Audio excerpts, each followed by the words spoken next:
Hey, welcome back to Jules Gardening, or welcome to Jules Gardening. Sub if you want. The show today, this is Tuesday, the show today is how we made an impromptu bean trellis just from stuff we had laying around.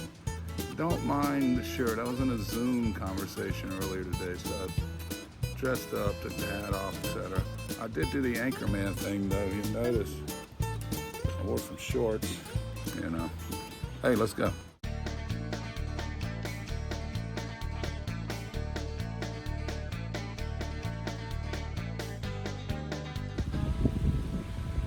All right, well, here we are. I'm sorry about the wind. I can't control nature. Hope you can't either. Anyway, here we go.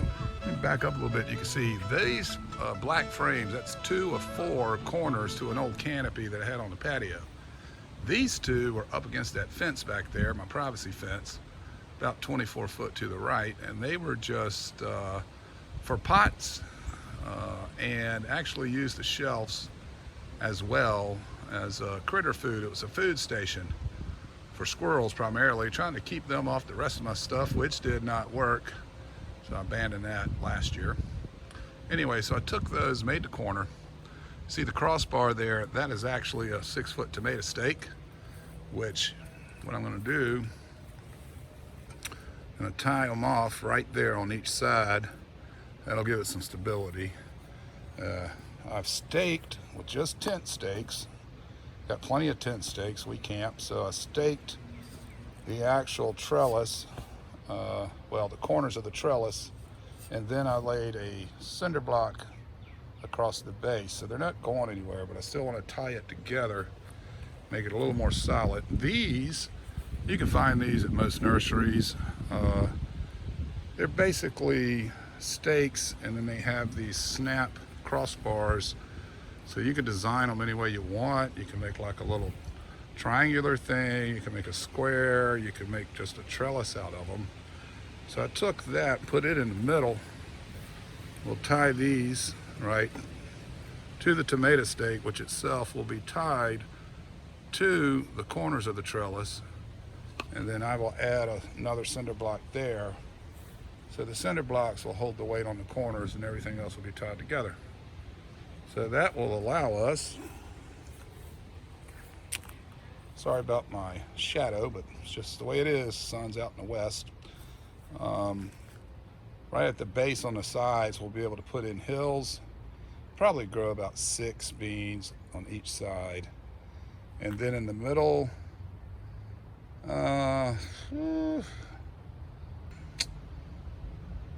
18 to 24 down the middle. This is gonna be, if all goes well, this is going to be a jungly mess full of pole beans, which actually we're running blue legs, so they'll probably climb right up into that dogwood that hangs over top of it.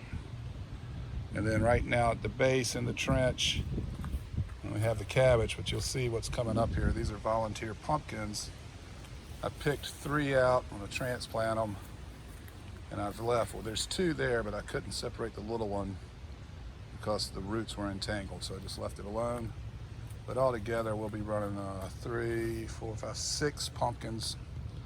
So if we get 100% production out of all this stuff, we're gonna be walking through a jungle here in the middle of summer. Yeah, but that's what we did. So, you know, before you go out spending a bunch of money on a trellis, prefab trellis, or getting a trellis wire and doing all that stuff, just look around your yard, see what you got. You might have something. We did. The experiment begins. By the way, the pumpkin, they're gonna run way out of this area. They'll be all over the place. We're gonna have to train them. We're hoping some of them run in this direction. All right, get up underneath this other dogwood across this grass. We'll see. Playing that by ear. But I want to give you a tip. This is painted aluminum, and you can't see it in this light, but I've actually stripped her, or not stripped her, I've stripped off duct tape and covered up where it was chipping. It'll collect the chips and keep that paint out of the soil.